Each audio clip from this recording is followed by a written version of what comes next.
ఏలూరు జిల్లా పోలవరం నియోజకవర్గం జీలుగుమిల్లి మండలం లక్ష్మీపురం గ్రామంలోని న్యూ పంజాబీ ధాబాలో కుళ్ళిన చికెన్, కోడిగుడ్లు పాడైన పన్నీర్ను నిర్వాహకులు గుట్టుచెప్పుడు కాకుండా విక్రయిస్తున్నారు. దీంతో కుళ్ళిన ఆహార పదార్థాలు వడ్డిస్తున్న ధాబాపై చర్యలు తీసుకోవాలని ప్రజలు కోరారు.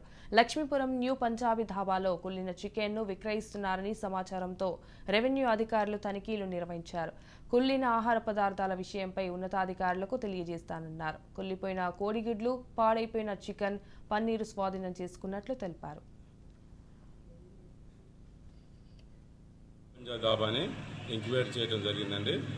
ఎంక్వైరీ చేయగా ఉల్లిపోయిన కోడిగుడ్లు, ఉల్లిపోయిన చికెను, పాడైపోయిన ఉల్లిపాయలు, అలాగే ఫ్రెష్గా లేనటువంటి పన్నీరు పాడైపోయి ఉన్నాయండి. దీనిపై మేము చర్య తీసుకొని దాబాని ఎంక్వైరీ చేయడం జరిగిందండి.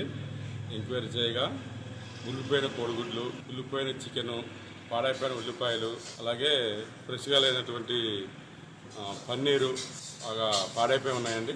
దీనిపై మేము చర్య తీసుకొని